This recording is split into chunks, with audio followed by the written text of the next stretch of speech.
What's up, everyone? Welcome to the Seattle Overload podcast. Thank you for joining us on a Monday. On a morning on Saturday. It's not quite Bang. Monday yet, Well, we're getting there. but it's good for me. Like, I saw there were some complaints about 9-ish a.m. on a Saturday. For me, that's like 4 p.m. So I'm awake. I've had my second coffee Complaints. of the day. Who's complaining? Are people just used to us in the wee hours of the night?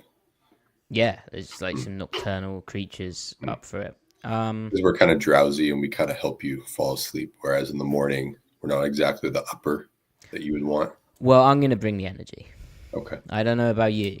Like, Yep. Drag me along. Carry me. I'll try my best. What have you got in your cup? Kava. Java. Coffee. Why did you say kava? That's how you say it in Polish. What? It was just the top of my head. So look, Matty, I improvised, okay? So, Griff, something very good happened to me last Sunday. That's right. Yeah. Right. It was even football related, wasn't it? Yeah, well, in a manner But of speaking, what soccer kind of related. football? Yeah. Association soccer. So, so Newcastle United won Right. their first Congratulations. trophy since 1969, right? Their Chat, first domestic trophy since 1955. Jack, And give Maddie an applause. and I was there, and it was crazy. Like, it didn't feel real at the time. Watching the whole game felt like a dream because we played Yeah, so well, and yeah. usually we do not play well, and usually something goes wrong, and something nearly went wrong right at the end, but it didn't, and it just doesn't. It did not feel real at all. Even just, I can't explain it, but watching it happen, it Hmm. was just, yeah, dreamlike, That's and awesome. grown men were crying, hugging one another in the stands. Like, I was crying a lot at the end. It was just bizarre, like complete emotional, like, overwhelming That's sensation. awesome. That's great, man. Happy for you. So, to translate this for our burger eating audience, this is like the Super Bowl for soccer. Well, no, I guess it would be like if a team had never won like a divisional title. Okay, and then Yeah, they I get, finally. like, they just had never like even topped the division in like that long, I'd say. So imagine you're like the Browns and you've gone 5-11 for 20 years, Yeah, and then all of a sudden you're 12-5, whatever the hell. And yeah. okay, cool. So what's next then? Is there like another game? Well, what's next is they hopefully win more trophies, Okay, because and then you feel slightly like morally questionable and uncomfortable about being owned by the Saudi Arabian Public Investment Fund. Yeah, but more importantly, you feel superior to the next city's club. that's They're right. And better. why it's so special is Newcastle is a one city club, and it's a big club which has been supported through terrible moments by like an entire region in the northeast of England. Okay, And it really means a lot to people from up there. And right, for me, it was passed down from generation to right, generation to generation to right. generation. So, You could say it's a culturally galvanizing institution, yeah, again, kind of like Cleveland before they kind of like when undid LeBron, themselves morally big time. yeah, right. Or like maybe Buffalo, perhaps. Okay, there you go. Like Yeah, a yeah. whole, although Or obviously like there's when, New York, but yeah, how about when LeBron brought the trophy home to Cleveland in 2016, 17, right? Ish, maybe. maybe. Okay. But surely when that happened, like they knew that they were, well, you got LeBron James, like you're gonna win. Not necessarily. He was there for 8 years. They didn't do anything, and then he went to Miami, and then he came back, and then he won in No, the yeah, but second when year. he came back is what I mean. Surely They were down 3-1 in a 7-game series, if you recall. I do. That's true. Good point. Anyway, it was Yeah, magnificent, yeah. and No, I'm happy for you. Not to to relate this detract. to the Seahawks, right? I don't want to say anything too bad here, but if one of my sports teams is doing well, Hmm. I do have a slight concern that possibly the other one is not going to be doing well. Oh, Yeah, it's the sort um, of the equilibrium. Right, right, of right, my right, sports fandom. right. Yeah, I think that's been the case for Seattle sports as well. It's been a long time since all like the Storm and the Seahawks have been consistently competitive together.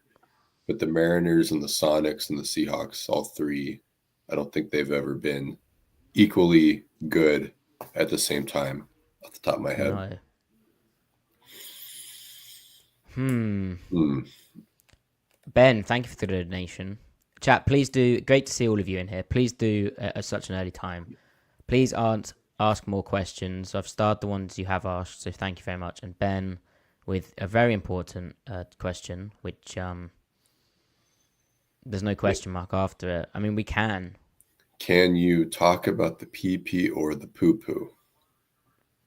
Did that just demonetize us? It's kind of Potentially. We need to be better about vetting our super chats. yeah. I think we will I think we will indirectly to answer your question, Mr. Casperson. Yeah. Also, if my voice sounds weird, it's because I did lose my voice on Sunday and it's kind of recovering, but yeah. No more weird than usual, eh? Right. No, you sound great. Are we gonna do this thing? All right, hit it, Matty. Bring it home. Southgate, you're the one.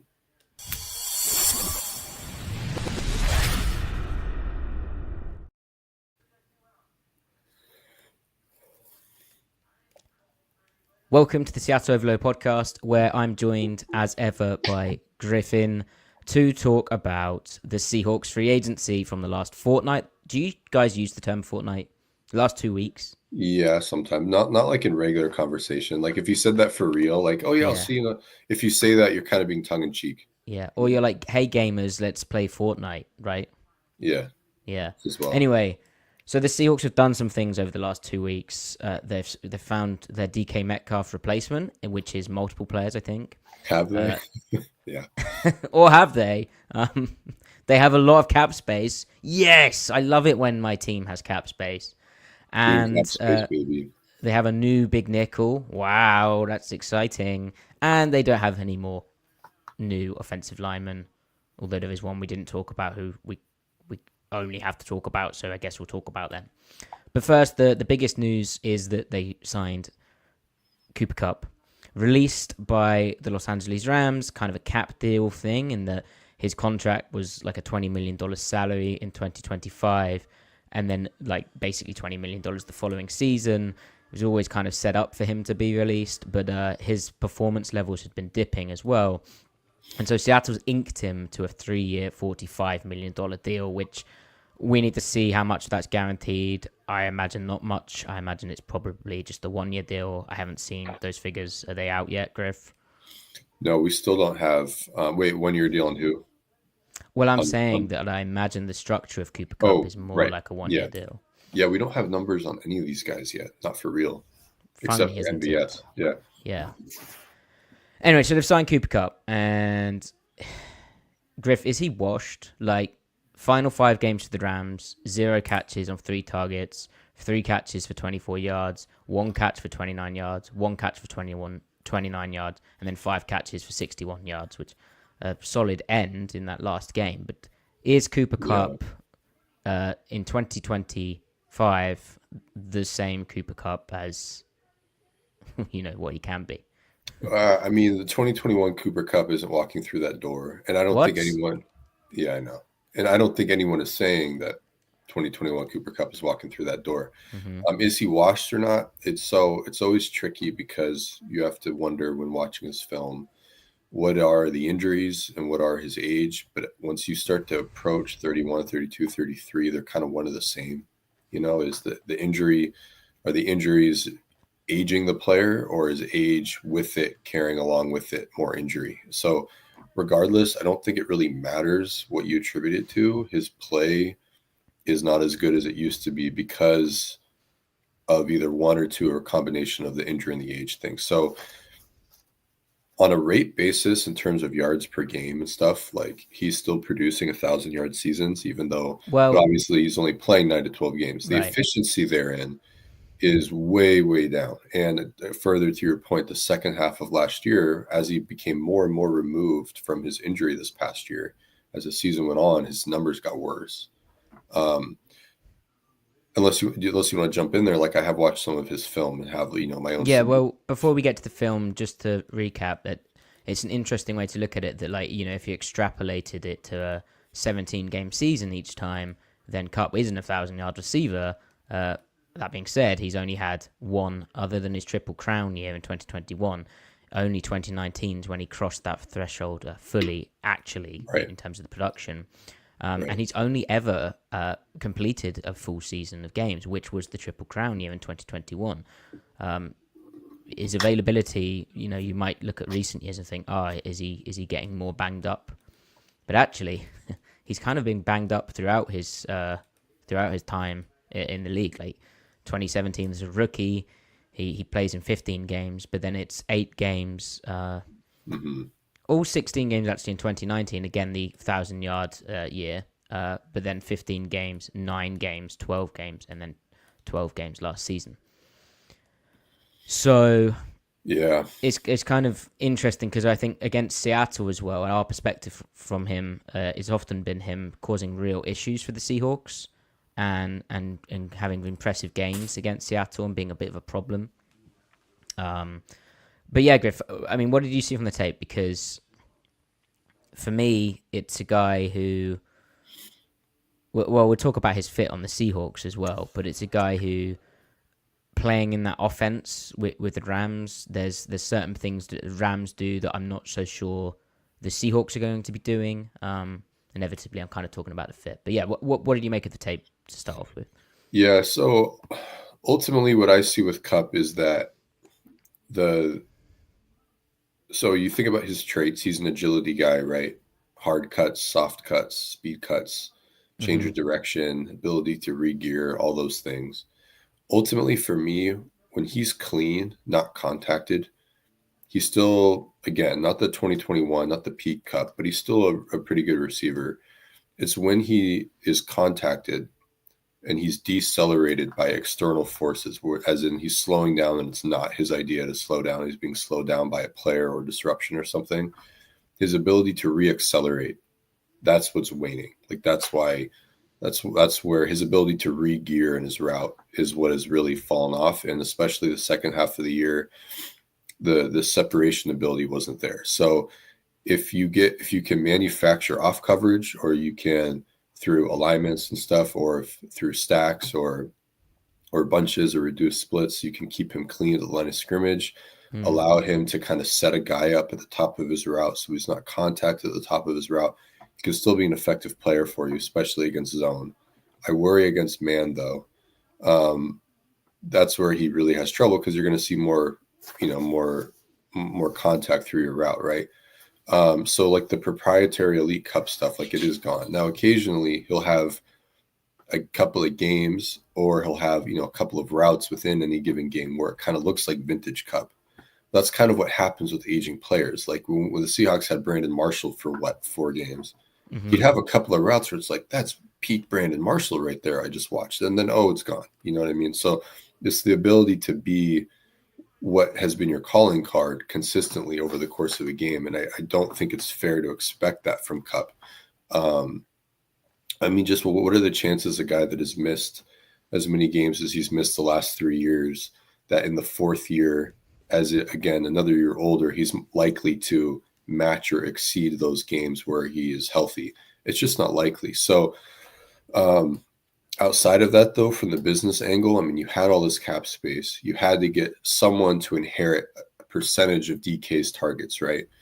And if you look around at the available veteran free agent receivers, Brandon Cooks, Stephon Diggs, Amari Cooper, Tyler Lockett, Cooper Kupp, they all have the same availability and ability concerns, right? You might as well get the guy that, quote unquote, fits your scheme the most, right? And he certainly does. And now that even that part is a little questionable. Yeah, that's what I was gonna say. Like you mentioned, Griff, like about stacks and stuff, and like forecasting his fit on the Seahawks, and the reduced splits of what the Rams were able to do. And you think about like all those kind of what Stafford loves, that Matthew Stafford loves, those gun drop back.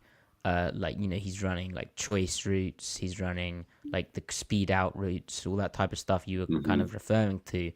Like, is that something that Klint Kubiak's going to build into this offense? Because, I mean, you've been tweeting out clips of Sam Darnold, Griff, and you've been commenting on his gun dropback game and how, you know, their hits are like quick game wide across, mesh. That's kind of it. And bench dig, and that's kind of it, yeah. Right, like what is Cooper Kupp doing in that sense, in terms of those routes, and are they going to reduce his split down for him to really kind of maximize in those situations? And will he be able to separate if it's mesh versus man? You know, can he do that stuff still?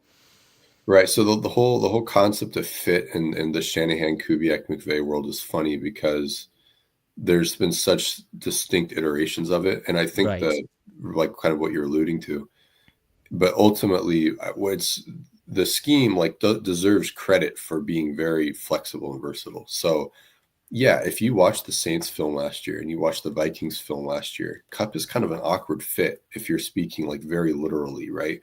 Yeah. Kupp can't run the routes Olave and Rashid Shaheed were running last year. He can't run the routes at this day and age to the same extent, to the same degree, the same frequency as Jefferson and Addison were. Like, he can't, or he wouldn't be very good at it. But what McVay did in 2018 was very different than what not very different, but different enough than what he did in 2021, right? Between Goff and McVay. So the point there is that there's enough precedence within like the schematic family that Kubiak lives in to incorporate a player like Kupp, no problem. It's not going to be lifting 1-to-1 for New Orleans.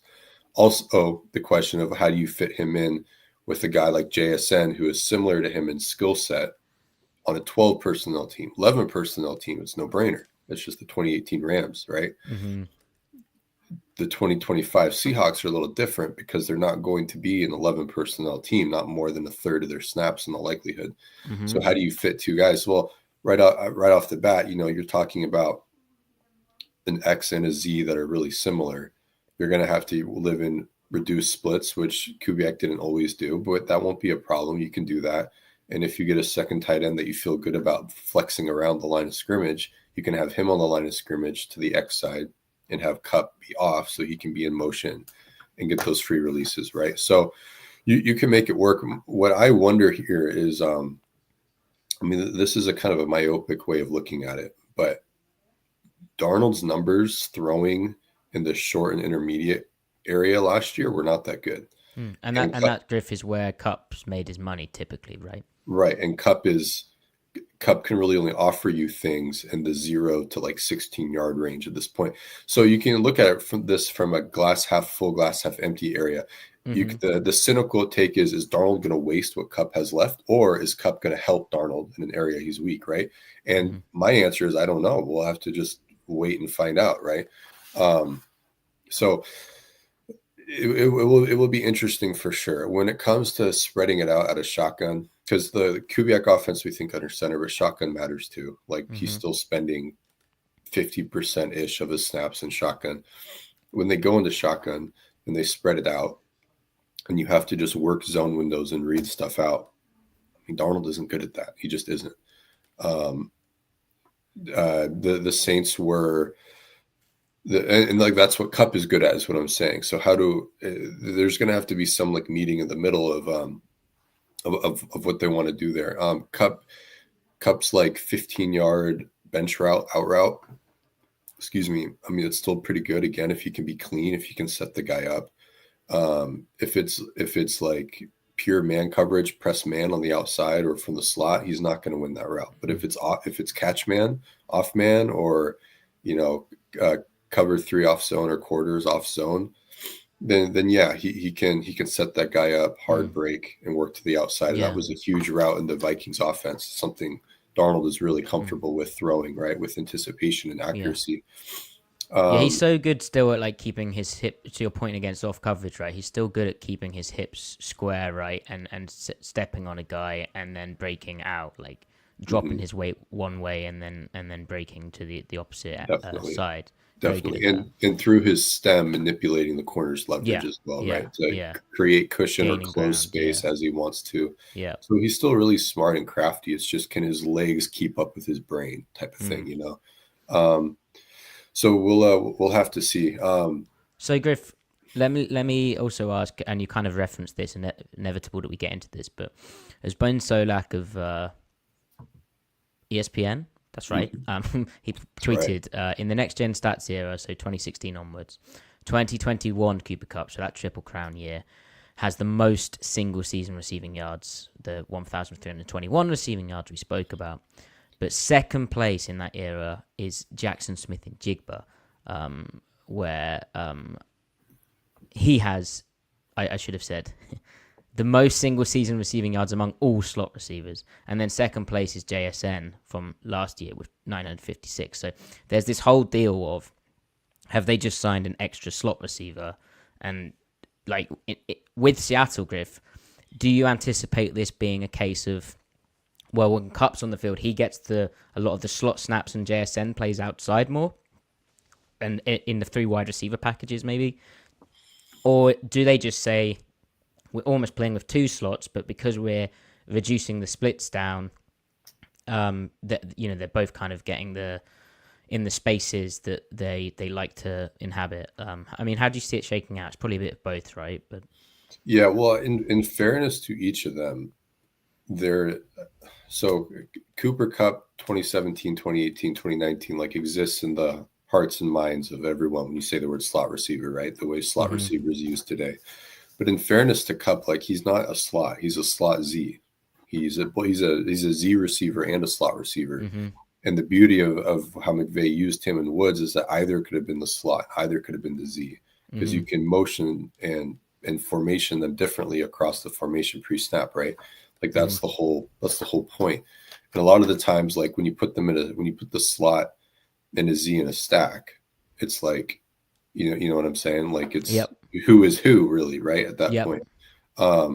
That's why it was so such an effective offense. So and when they go into, when it's second and long or third and long, and they're probably come out in 11, it's no brainer. They'll be swapping in and out, interchanging. The flip side of quote unquote redundancy is interchangeability, right?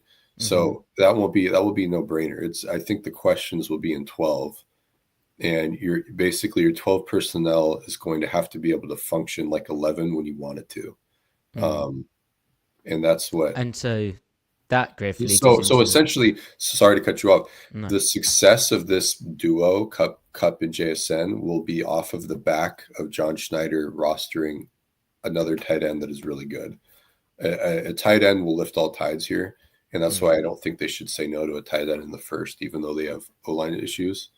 So, well, and that Griff leads us kind of into Monjombo's question, which is saying, with the too many slot receivers discussion, how often did Noah Fant do that before? I assume you mean Monjombo being flexed out into the slot, away from the core, not attached to the offensive line. And would that primarily be where he lines up in 11 or 12 personnel? Or would MVS have to be on the field super often? We're going to talk about MVS. But in terms of the kind of 11 personnel, 12 personnel discussion, as Griff spoke about a lot, and we've spoke about on this podcast before, the beauty of what the Rams are doing when they're really cooking, and that, Kupp's Triple Crown year, but even with Robert Woods before that, was because of these guys, basically they were reducing them down, and they were putting their split almost like they were an extra run gap. But they were still able to run the football effectively because these guys were still able to block well enough, they could even reach a defensive end or crack back on a defensive end and get out okay, do okay, win the point. And so what that meant was you had kind of the run benefits of 12, but with the pass benefits of 11. And so you'd be facing nickel with these guys kind of blocking half a tight end, but catching a receiver still, running routes like a receiver. And I don't know, it'll be interesting to me, how many of Noah Fant snaps, if they're really trying to run block, and we like AJ Barner's run blocking ability more than Noah Fant, and Fant's a big question mark with the contract he's on right now. We don't need to get into that, but Like, how many snaps does Cooper Kupp take from Fant? If Kupp's still blocking like he can, how many snaps does Kupp take from Fant? And does is JSN gonna up his game as a blocker? Is he gonna learn from Kupp in that sense? It's an interesting thing to monitor. Like Griff, I think it's fair to anticipate more 12, but for Kubiak, maybe he starts seeing the benefits of 11.5 personnel, with that half being Kupp. Definitely. If he wants to block as a 32-year-old guy who's kind of might be done anyway. Right. And when have the Seahawks ever signed a star receiver from, another team and it not go well? Am I right? Yeah. Yeah. Hopefully this doesn't go the way of Hushmanzada or Percy Harvin or Jerry Rice. Well, that's not that was like a look, kids, we got a legend here type of move. And this isn't. All right, point taken. Yakima native, Eastern Washington product returning to the state, and Griff also most important of all. What's taking the number 10 jersey off Uchenna Nwosu, who's now wearing 7. How do we feel about that? 7 on the edge. If Uchenna's okay with it, I'm okay with it. But that was a little damn, you're gonna that's not just nobody to take a jersey number from. But anyway, whatever, it's fine. Right. So rather than talking about Marquez Valdes-Scantling, let's talk about River Craycraft, Griff. So has your jersey arrived yet? Have you been delivered that? Checks in the mail, jerseys in the mail. We'll see. Nice. Well, hopefully it arrives there. What number is he wearing? So it's a long A. It's Craycraft, not Craft. Yeah, I said that. I know, but I'm asking you. You pronounce it Craycraft. Well, if you look on his Wikipedia, it says Craycraft. Yeah. Okay. I liked it being a soft A, because then it sounds like you're stuttering trying to say the word craft. Craft. Well, what's his name? Craft. Yeah. That would have been good. I stutter all the time, so I was like, I have a built-in excuse to stutter, but oh well. Oh well. You can stutter all you like. Anyway, why I went here before MVS is, in my mind, Griff, not just because this is a white guy from Washington. He's white? Yeah. I didn't notice. I guess I just don't. Well, he's actually from California, but he went to Washington State, undrafted out of 2017. And in my mind, he's kind of, with how cut, split, and stacks that the Dolphins used, and his he got on the field basically as a really effective blocker, and he'll crack back the crap out of people, and he's tough at catch points. Oh, and please, he's a special teamer. He's not a receiver. Okay, yeah, I probably spent too long on him, but he's kind of if Kupp needs a break, and we love our 11, and we love being in condensed stuff, he can get on the field, and maybe if it's a couple of snaps a game, defenses don't even notice, and they just think it's Cooper Kupp still. Listen, do you think he and Jake Bobo have a standoff in the locker room where they just kind of stare at each other like a Highlander moment? There can only be one type thing. Yeah, definitely. Matty, whose receiving room is this? Is it Jake Bobo's or River Craft? I think Bobo. Bobo's taller. Yeah, I hope. And Bobo's actually an NFL player. Yeah, Bobo's good, man. I'm actually mildly excited for Bobo in this offense. I actually think he makes a lot of sense for a lot of different stuff. Right. And people talk about how JSN's going to learn so much from Kupp. I mean, Bobo's going to learn some stuff from him too. There are commonalities to their game. I'm upset you didn't want to spend time on River Craft, given he had 25 catches in 29 games over the last 3 years. I'll make it up to you. Okay, cool. Make it up to me with Marquez Valdes-Scantling talk. So the Seahawks signed him to basically it's a 1-year deal, right? And it's just under $4 million cap number for the first year. Yeah.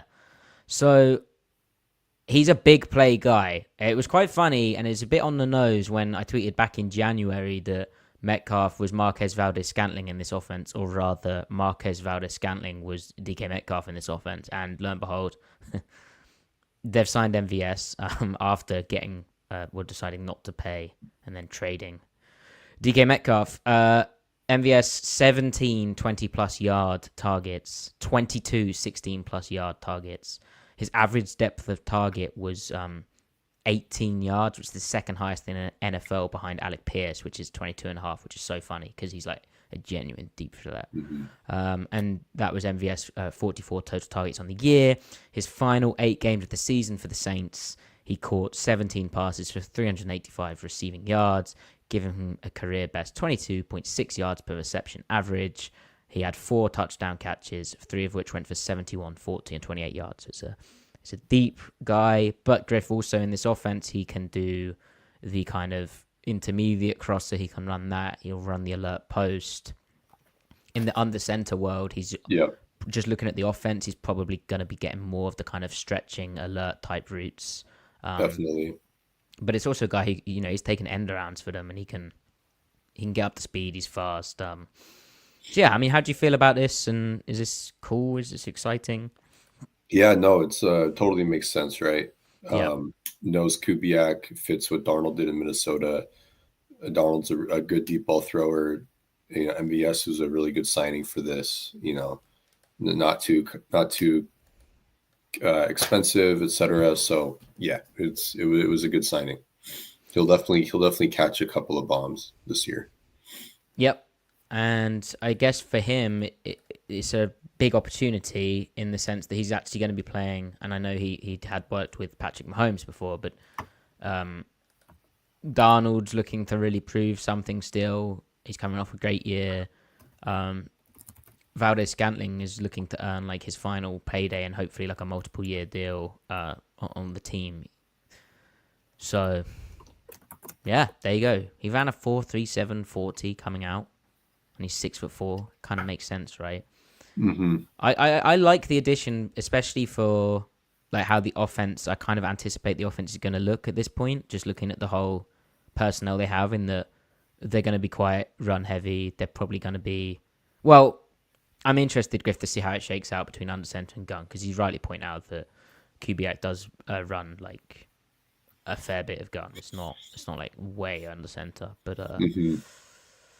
Yeah, I they needed a receiver like this, especially getting rid of DK, and I think he's like your X, isn't he? He's your X who, with the rest of the receivers, probably going to get a lot of on the line type work, right? Be on the backside and stuff. My question is, I wonder how they cycle these guys in their snaps, just again because they're not going to be a 3 receiver team. They will have some 3 receiver sets, But I wonder, will they have will a 13? They be more? Go ahead. Sorry, will they be more 3 receiver team than we anticipate after this? True. Will they have will they be a 13 personnel? Of their 13 personnel snaps, will they just have MVS be the one receiver out there? Yeah. Honestly, will that be Tariq Young like it was like 2 years ago? He was their 13 guy. Right. Yeah, right. Honestly, it does merit, like if they were to somehow come out of this draft with Tyler Warren, just an elite wide tight end, elite at everything, it really does merit being at least pump your 11 personnel snaps of 33 snaps share up to like 50 and just being 11 and a half team, like you're saying with Kupp. He and Warren can be the blockers in the core. Have MVS and JSN out there. MVS can block a little bit, right? Sure. Here's a question. And then Barner can be your second tight end when you go into 12. I don't know. It makes you wonder. So, Griff, for listeners, we will soon be looking ahead to the draft. But what school does Tyler Warren play for people who don't know? Penn State. Cool. Wow. So he's Mike Gesicki. He is. He's a really interesting athlete, man. That's quite surprising that Penn State have produced an all-round tight end, but I guess that speaks to the shift in their offense from when Gesicki came out. Yeah. Right then, Griffin. Yes, whenever Matthew. I say Griffin, I always feel like I'm outing you for some reason. Griffin, Matthew. What if I Yeah, it is a bit like that, but also because you're obviously Mr. C-Mike spin move, it's like double E. So. Did you ever get called by your middle name when you were in trouble growing up? Football? Yeah, right. Oh, that's right. Your middle name's top secret. Yeah. My apologies. Yeah. No, I didn't. I was always just Matthew. Matthew. Cool. Nailed it. All right, so Griff, DK Metcalf. So DK Metcalf is still in Seattle headlines for good reason. So Griff, you can choose your own adventure here. You can choose what we speak about first in relation to Metcalf, the now Pittsburgh Steelers receiver. You can choose, do you want to talk about the Get Got podcast appearance he had? Do you want to talk about Albert Breer's report? Do you want to talk about his actual contract details coming out? Where do you want to go? Let's talk about all of it in random, really? in random order. Brilliant. All right, so go ahead. Go ahead. No, you go ahead. My mind goes to the contract details first. Mm-hmm. So yeah, go ahead. It's basically a guaranteed 2-year, $60 million deal with team-held options to balance the contracts. That's per Pro Football Talk. You got $26.5 million in 2027, $28 million in 2028, and then if the Steelers continue to choose to continue the deal, then $35.5 million in 2029. But it could also be a 3-year, $86.5 million deal. So, how do you feel about those numbers? So the structure is not that prohibitive at all. Like it's totally something. Right. It's totally something that I could have seen John being like, all right, that's within my budget. However, what is different is that the Steelers, the way that the cash flow comes out is still different. John likes to use heavy signing bonuses, and I don't think that's what they did in Pittsburgh. They gave him a $30 million signing bonus. Okay. Well, either way, the raw numbers seemed friendly once you get, for sure. But it just the way that it's detailed is it's not like it's unfriendly to Seattle. It's just it's unlike what they normally do. So maybe they weren't open to that. Maybe it's a case of once you're traded, you are a little more flexible with how you negotiate. Maybe DK wouldn't have signed that deal in Seattle. I don't know. I mean, I always felt like I was kind of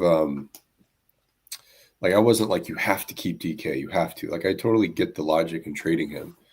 I don't know if John wanted to though or not. Like if he actually wanted to. And my whole thing is like, did this offseason blow up in John's face? Like it's one thing to say, oh, he had to, or was it a good move? Was it a bad move? Regardless, did John want to do any of this? Yeah. And well, it is unusual, isn't it? Because like during the combine, we heard Corbin Smith reported on like deep rumblings of the Seahawks essentially shopping DK Metcalf, like, right. And they have to do their due diligence, they have to find out these things, but then like it up until Metcalf requested the trade, much to the disappointment of Schneider that it happened on the day that Tyler Lockett was released, but like clearly the Seahawks had been digging around to see what they could get, as they're entitled to do. But like as you say, Griff, I was always on the side that, look, receiver contracts are getting pretty damn high. I'm not sure Metcalf's worth like chase money, but this isn't chase money. Like this is kind of doable, and it's doable. Like you, I'm in favor of keeping good players, and so it is kind of unusual that they weren't able to get this done. Now, Breer reported that Metcalf asked for a trade, Albert Breer that is, in part because basically his timeline for getting an extension didn't mesh with Seattle's timeline for engaging in those discussions, which again kind of matches up with what we saw play out in the offseason. And then he also mentioned about a potential rift with Geno Smith, who of course was traded before DK, but this was all going on around the same time.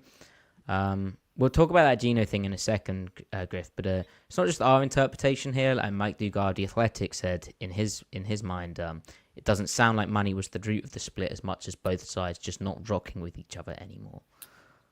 Yeah, and we remember the kind of quasi-trade rumors from last year too. And yeah. I think... And the radio, right? Like radio reports, like could they trade DK, that type of stuff? Right. Like, look, when for whatever reason, like Mike Salk did this with Geno. He did this with Leonard Williams, or a D-line trade. Yep. When they harp on something and they just don't let it go away and they like pump into the headlines, I think it's because they get a hold of something, whether from an agent or what. I think that John Schneider always knew this could happen, so he was kind of helping manufacture or massage a trade market for DK should negotiations, when push comes to shove, fall through, so that he can resort to something, which I think is sound, good GMing. I think that's prudent to have a plan B, there, so that you can respond instead of react, And ultimately, like this, it worked, right? Because you got a second round pick for him. Yeah, it's yeah. I mean, I don't know what do you make of it, Matty? I'm disappointed that they weren't able to get a deal done at those numbers. I don't know what I was expecting. I just guess I was expecting more guarantees and so I guess the team options to it's very team kind of nice. Right. I guess like with the Frank Clark move, when it happens, you're like, okay, that's mildly disappointing, but the return is good. Right.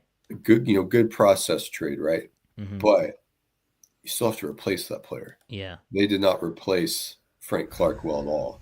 Clowney was the replacement. Oh God. Work. I mean, Clowney was a decent player, but he did not match. The Clark trade was astonishingly bad, because in the sense that it left them with, and then the replacement plans after, their pass rush was insipid, it was appalling. And they're like, well, we'll draft someone. They traded for Clowney, and they'll draft someone. And who did they draft? Collier. And that didn't work. So right now it's okay. Well, they'll have one guy replace a percentage of DK and Cooper Kupp, maybe MVS.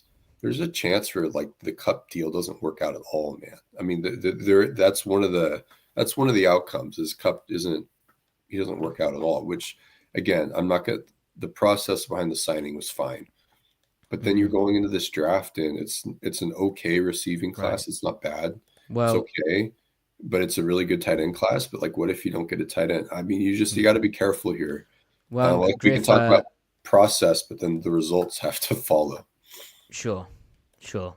And to your point about drafting, Brady Henderson of ESPN reported that the Seahawks hosted TCU receiver Savion Williams, 6'4", 222 pounds. Imagine if they did the 2025 version of the Titans letting AJ Brown go and drafting Treylon Burks. I'm not saying Savion Williams that I need to watch him, but you can get into, or the 2025 version of drafting LJ Collier when you're we need some pass rush after trading Frank Clark. It can get very easy to suddenly start forcing that need too much. Something Schneider himself is cautioned about getting into that trap. So yeah, and then the Get Got podcast, so hosted by former Seahawks fullback Michael Robinson and running back Marshawn Lynch. It's always an interesting listen, that, and Metcalf went on there, and I mean, what stood out to you about that? Anything there, Griff? I think DK was being gracious the whole way through. So I don't think he said anything that was a mistruth, but I think he probably downplayed or sidestepped some things. So I think the stuff with Grubb is illuminating because it's just man, the offense just wasn't very good. And then the comments about DK and Tyler feeling like outsiders, that doesn't mean anything with regard to Mike McDonald in my mind. I think it's just what happens when you go from Pete Carroll for a long time to someone else. So there's going to be culture shock. And you also were the guys, you were big guys. So the culture shock's even more extreme, right? It's a big adjustment. Right. If Grubb's offense was simply better constructed and the results were better, I don't think DK or Tyler would have cared if they were being hurt or not, because it's working. They're like, all right, whatever, it's working, right? It's also easy to say these things after you've moved on. If you were still with the team, you're still singing the company line, right? Because that's what everyone does. It's always it's like when Sherman bemoans being cut and he acts like how there's a culture shift and stuff. It's I totally understand an employee feeling a certain way after you've been essentially fired, right? Mm-hmm. But what happened, the exodus of the Legion of Boom, isn't any different than any other core of any team anywhere being moved on from. It's just the nature of the NFL. I don't think it's unique to them. I think maybe more stories come out of Seattle than maybe other areas because they were together for so long. There's simply more shots on goal in terms of stories to be told, right? Other GMs don't last 15 years. So there's less stories about that GM to be, you know what I'm saying? So I feel like some of it's interesting, no doubt, and it definitely matters, but I don't know if it matters in the way that stands out necessarily compared to others. Maybe it speaks to how McDonald needs to like make more inroads with the offense, which I think that's what he's trying to do. It was probably hard for him to do that last year, given that he had to be so hands-on with the defense and all that, and rookie head coach, blah blah blah. So I don't make too much of it. I think he made comments about Geno, like how great Geno was, like communicating and stuff. And I think that's probably true, but it doesn't mean there also wasn't like, two guys that can be fiery and hot-headed at times. Yeah, so let's talk about like the Geno thing, Griff. So as I said, Albert Breer, kind of hinted at a rift between Geno Smith and DK Metcalf. You'd at the time last season when you tweeted it out, you'd heard of some potential issues going on there.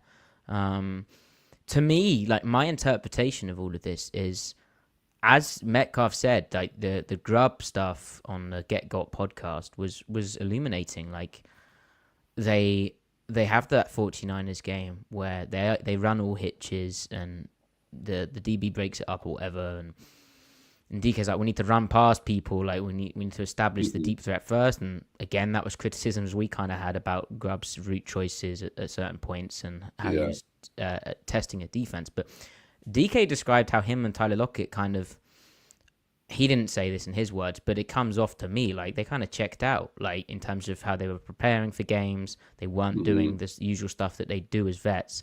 And so it quite, like extrapolating that further, it's quite understandable to me that your quarterback who's being a good soldier and is also a quarterback and is trying to run the plays that are being called in and do his best and earn an actual payday would get a bit annoyed at your star receiver who isn't putting in the work that he usually does, and he's trying to be a leader of the team, and yet your star receiver is not doing that work. Like that's a very I think obvious kind of situation that is probably what played out there. So to your point, the only reason why that team moved the ball all on offense last year was because of Geno. Yeah.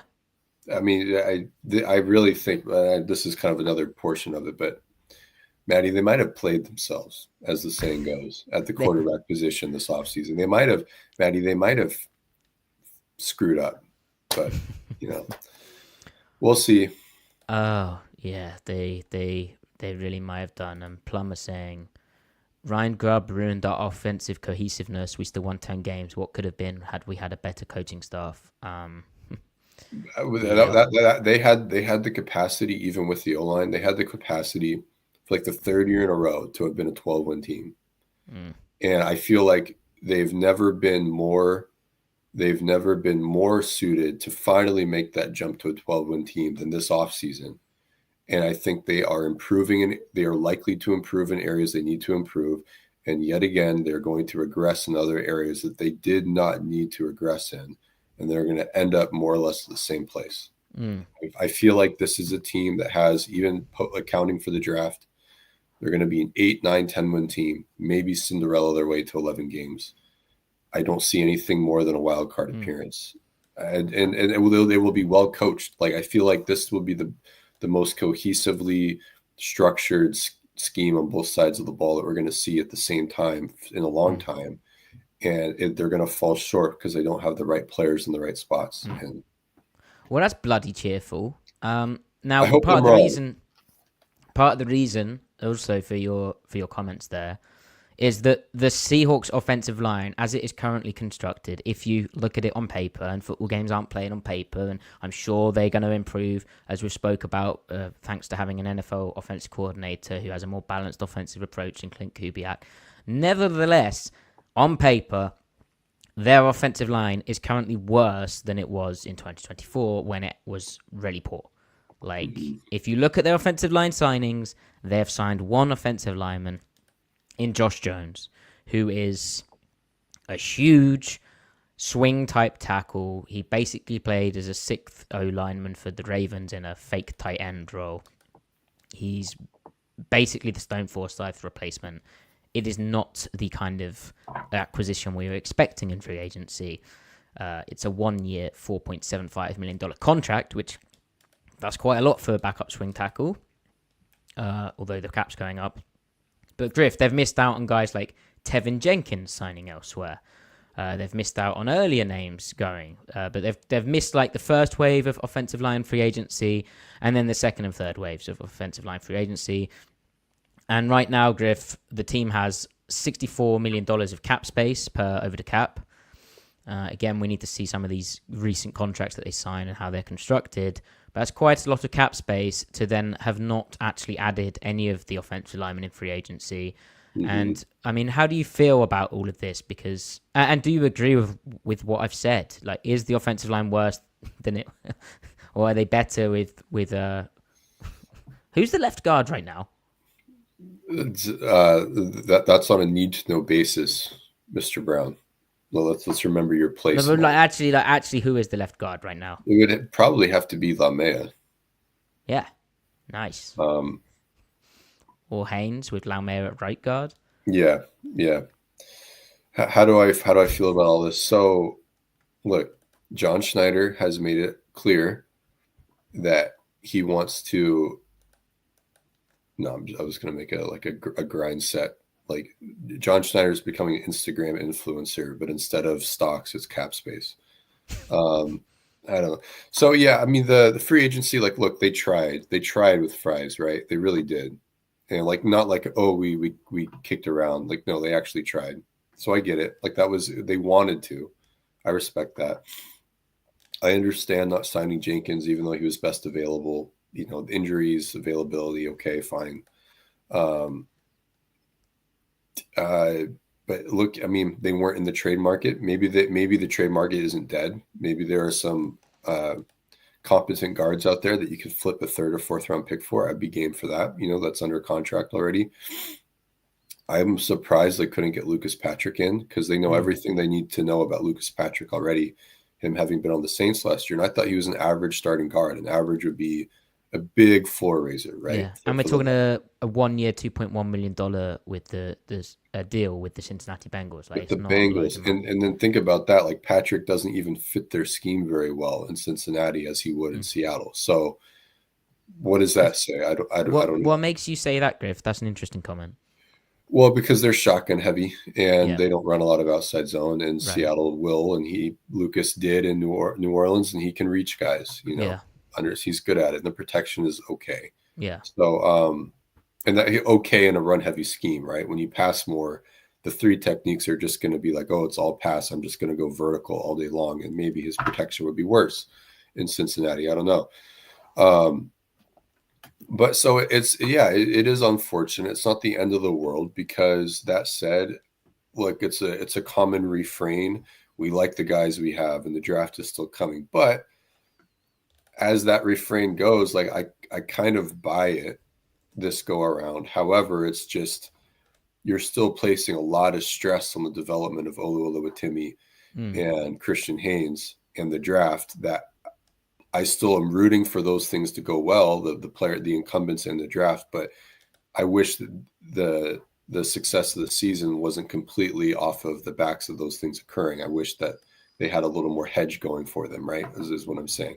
There's a lot of strain on the draft, right? A lot of strain on Oluwatimi and Haynes. So that said, I actually think, like, if I'm going to plant my flag on anything, like, I think Oluwatimi is going to be a solid starting center.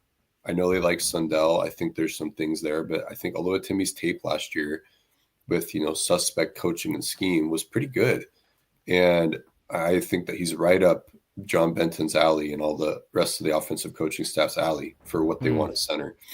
And the name we forgot, Griff, I think the reason we forgot it might be insightful, but or revealing. But Anthony Bradford, like, right, know, true. He played okay at right guard, and we kind of forget him, I think, because it's just hard to envision him fitting in like an outside zone, like heavy system.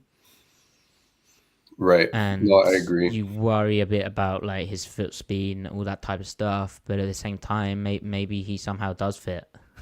Maybe. I That's mean, where we're at. right. Hopefully. I mean, Haynes was a good college guard too, right? And he Mm, played a lot of outside zone at UConn. Rookie years are weird. He wasn't in a good scheme. mm, So if ever he's going to develop, it's going to be in this situation, right? So if mm-hmm. it's not going to happen, then it was never going to happen at this point. But I think he can catch up to NFL speed, NFL play strength. I think he could be an average guard at worst. I think that's possible. I don't know if it's likely, but so I mean, in the event that Oluwatimi and Haynes work out, you're really only talking about one spot you need to replace. Maybe if they really like Olu and they really like Haynes, they really like the projection there.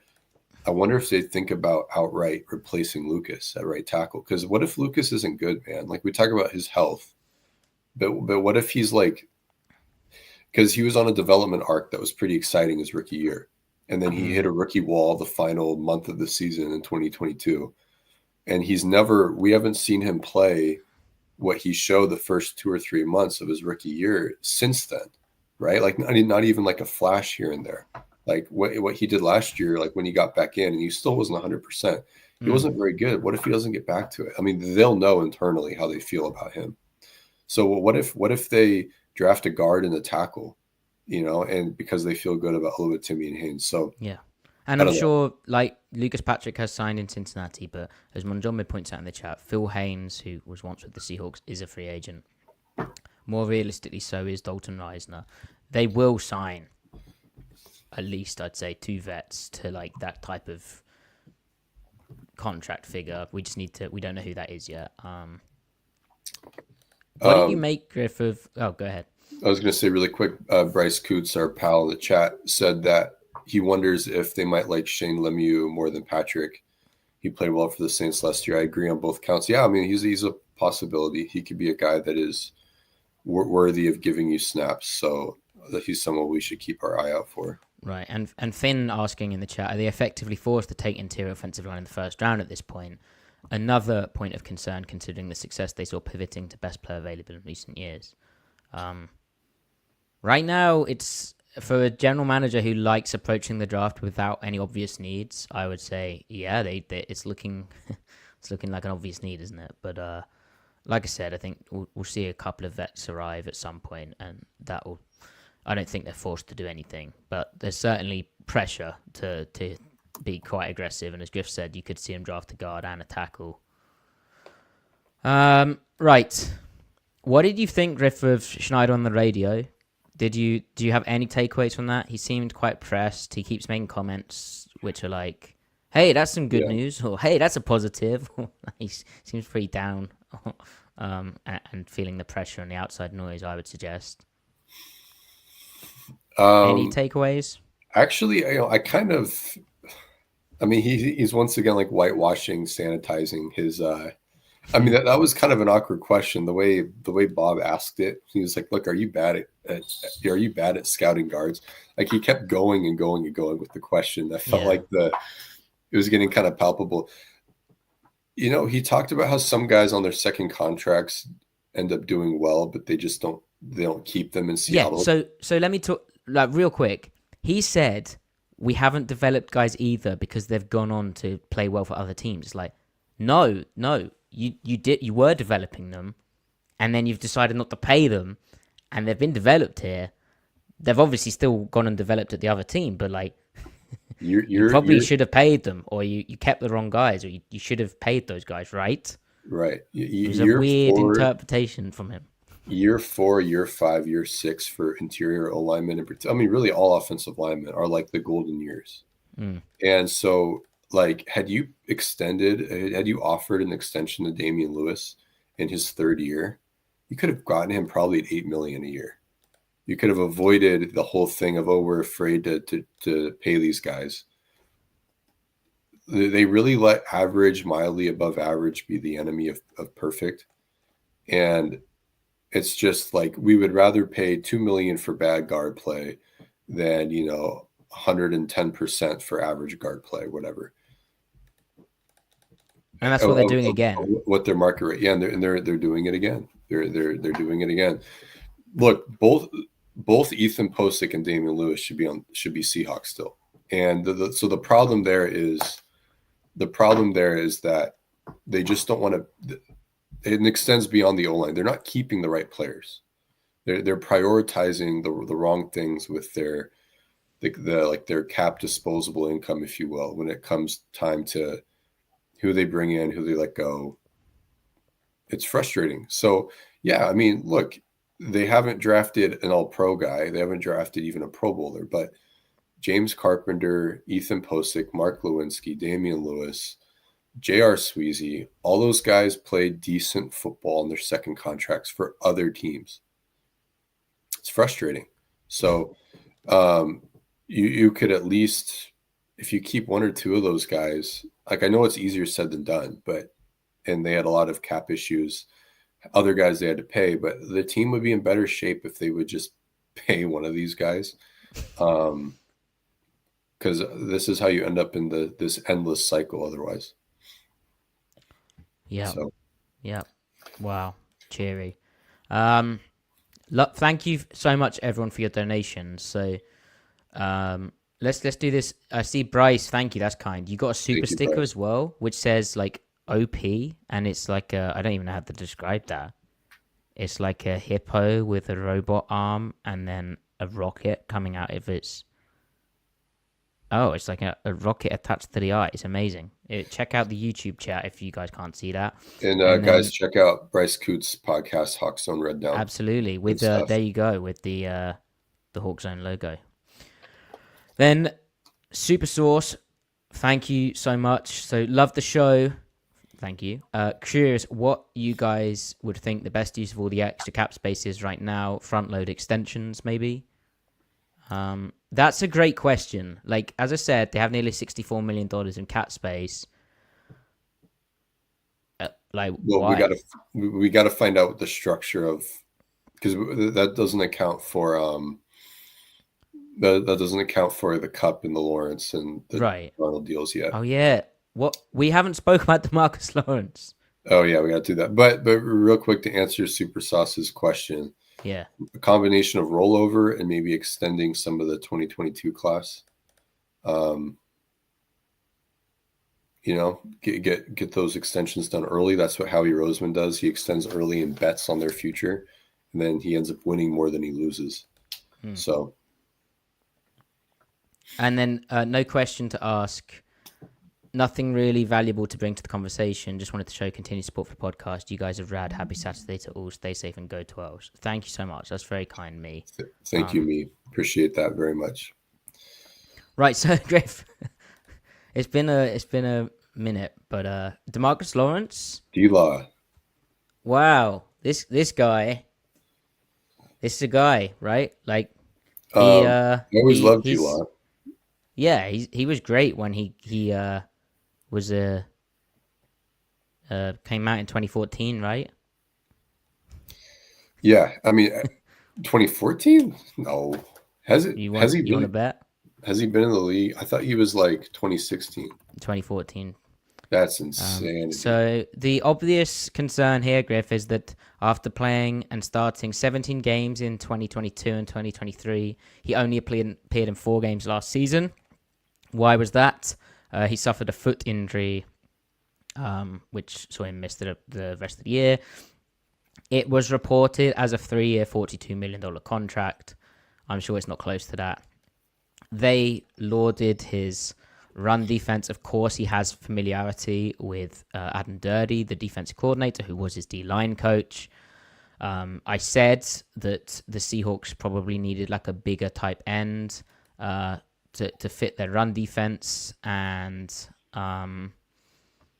they got rid of Draymond Jones, of course. This seems to be the Draymond Jones replacement, and immediately when you look at Lawrence's profile, you think about like his career. To me, this is McDonald trying to get like a similar impact that he got from Jadeveon Clowney at the same type of age in Baltimore. A 32-year-old vet who just plays like sound football and can make splash plays against the run. Mm-hmm. And McDonald loves him some edge rushes and some pass rush. So yeah, he's got another one, and it's basically Lawrence for Draymond Jones. So Griff, how do you feel about this? And you've watched the tape. Like, did you come away more confident, less confident, feeling better or worse? Business wise, it makes sense. You're using those cap savings, like you said, swapping out Jones for Lawrence. Superficially, Lawrence does fit better. I think he's a little bit of an upgrade on Jones overall. Like, Jones was not a bad player. In fact, he was fine. He just wasn't worth the contract, right? Get your money. Don't get me wrong. Collect those checks. But Lawrence fits them a little bit better. Obviously, the concerns that coming off of a season-ending injury at his age, you never know what you're getting into. I'm sure the contract will reflect that risk. I admit I was not thinking about them spending any money at edge or D-line this offseason. Once I thought about it, it started to make more sense. So having watched his 4 games before the injury, the Browns and the Giants, so like week 1, Browns, week 4, Giants, he played pretty well. Like, okay, good. Like, really good run defense. There's not a lot there for pass rush. He can't turn the corner anymore. He's not hitting his cross chop as much. There really isn't a bull rush. So he's really not a pass rusher. But he is a really good run defender, edge setter. Think about how important run defense is when you go into 2 high, 4 down stuff. If you can really set the edge, if you can produce TFLs, which he is a TFL producer, that further improves and raises the floor of your run defense, which then raises the ceiling of your overall defense. Because as we saw last year, they had elite pass defense, like second and long pass defense. But they couldn't create second and longs because their 1st and 10 run defense was so bad. So there's a knock-on effect here by bringing him in. So it's good. There's good theory. Unfortunately, week 2 and week 3, I mean, he was kind of bad. Yeah, like he was kind of getting his ass kicked by the Saints and who else did he play week 3? The Ravens. Like there were some reps where like Isaiah Likely, who's not a blocker, is like blowing him off the ball. And I wondered, like, whatever injury he ended up having, was it like one of those, this is a good week, this is a bad week type thing? And like, then it popped, week 4 or after week 4, I don't know. Yeah, well, it was a Lisfranc injury. So I do think that is the type where it may have been something he was trying to manage. And maybe so, but if they get the Giants game more or less every week, then slam dunk. If it's going to be like is this a Ravens game or a Giants game week to week, then it might be a little frustrating. But even so, I don't think that will be a fall off from what they had from Draymond or Roy Robertson Harris. So he's a very smart player, and I'm not. He's very like his football IQ, like he can see the future type stuff from his film study and reading alerts and keys and everything. That was something Roy Robertson Harris sometimes, like he'd work backdoor when he shouldn't. He wouldn't seem to understand when there's getting like toss play indicators, and maybe it's the way he's being coached. But D-Law, like the way he approaches any blocking scheme, he always does it the way that makes the most sense because he understands what the offense is doing to him. And you might need, like, I don't know what Lawrence is going to be playing at. Like, is he still in the 260s? Is he going to get up to like 270 something? But part of why they had to sign Roy Robertson Harris was losing Uchenna Nwosu. But also I think it was because the Draymond Jones thing still wasn't really working. And so from what we're talking about with Lawrence here is you could maybe get a guy who does the Robertson Harris and the Draymond Jones stuff at the same time. And then, I don't know if he can play like 6 technique. I'm sure he can. He can. Oh yeah. He can. He played a lot of 6 technique. Like 3, 4, I know. So ironically, so that they do put him in at 3 tech a little bit when they want to create, but it's more for like for pass rush, right? Yeah, like blitz stuff. Yeah. So that'd be interesting. But basically, it's like 2 players that they if he's playing like they expected. It's 1 player for 2 players, basically. Yeah, exactly. Which also gives a little bit more snaps for Derek Hall and Mafe and Nwosu when he comes back. They really need Nwosu to be 100% as soon as possible, though. Yeah. So, and then the contract, 3 years, $42 million, Griff. We don't know the actual like realness, what the real numbers are, but Again, this could be like maybe what Kupp's deal is, where like it's a lot of guarantees in the first year and they're kind of splurging the cap space that year. And then is it actually a 1 year deal, Right. So all stuff we need to learn. Finally, Griff, the Seahawks signed safety DeAnthony Bell. This is a guy who the Browns decided he was a restricted free agent. The Browns decided not to tender him. And so he was a big-time special teamer for Cleveland. Seattle signed him to a 1 year deal. I don't know the exact numbers, but it'll be quite small. But he drew interest from multiple teams per Jordan Schultz. And he chose Seattle for the opportunity to get on the field with their 3 safety sets. So this is a guy who also will compete for that kind of Rayshon Jenkins big nickel role. I would expect Seattle to probably draft a safety, given that's an obvious area that they could get better at. I think on defense there's a solid floor, but think what Carl Hamilton was able to do for Baltimore. Yeah. Think of how big nickel is a pretty valuable package for McDonald, especially if he's able to lean on it on like a greater number of early downs. And so it definitely Bell feels like it definitely feels like a special teams thing. He didn't really get on the field very much the past 3 years with the Browns, and they've had a good defense. He played a little bit more in 2023, seemed to have gotten demoted in 2024 snap count wise, but his special team snaps went up each season by percentage. So it feels like more special teams, and then just safety depth. Right. And special teams are important. Like, I know the Seahawks linebacker room's pretty light. We heard that they were interested in Nick Neiman, which I think was more for special team stuff. Yeah, there you go. Yeah. Anything else you want to? Well, just one last note on that. Like, their special teams was bad, right? So really, clearly one of the objectives of this free agency is improve special teams. Anything else Seahawks related, Griffin?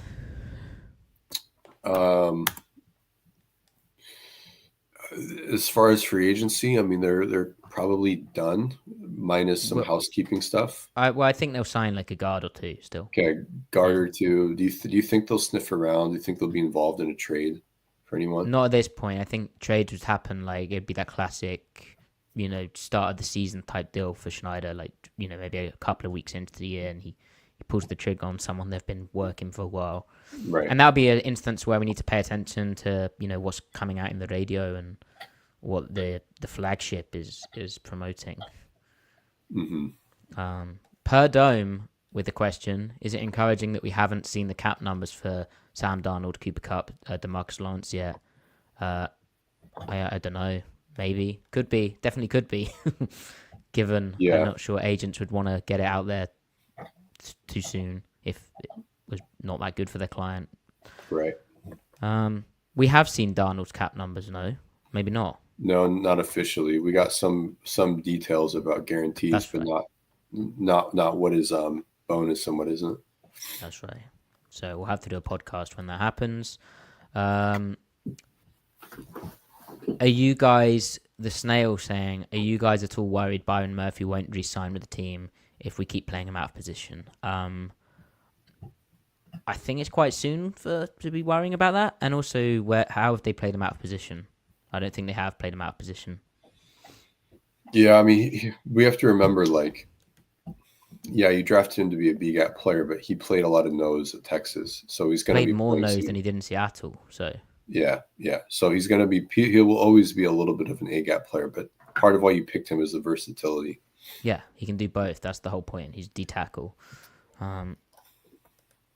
Why is there an L on the whiteboard? Well, Misfit, it's because the Seahawks lost their last game. And until they win again. But Newcastle won, Matty. That's true. They brought it home. That's right. They did.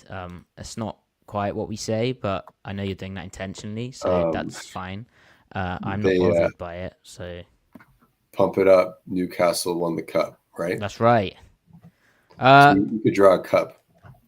Oh, I could. Right, Griff. Anything else? No. There you go. Okay, good. Well then, guys, we'll be back at some point, hopefully like next weekish, with some more exciting Seahawks news. But until that point, thank you for joining us. Thank you so much for the donations; they're much appreciated. You can follow Griff on Twitter and Blue Sky at CMikeSpinMove. Find me at Matty F Brown. Find the podcast at Seattle Overload. Please do like the video, comment, let us know what you'd like to improve, like what you agree with. Are we too pessimistic about the team right now? Are we staying in the realms of realism? That would always be good. And yeah, like we wanna keep growing Seattle Overload. So tell your friends that we have a podcast, which is so unique. Like, you know, no one has a podcast right now. Griff, anything else? Last chance. I deserve self-respect and a clean space. I do all things in love. I do not have to linger in dark places. There's help for me here. I do not pretend to be anyone or anything other than who I am.